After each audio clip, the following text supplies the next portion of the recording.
Hi, my name is Isabella Joyce. I take ASL 1 on VHS.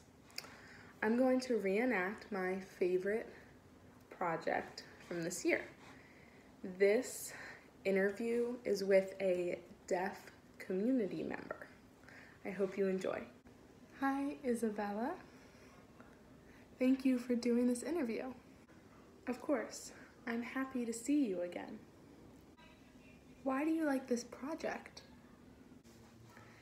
This is my opportunity to use skills I have learned this past year. It's cool that you can connect with the deaf community.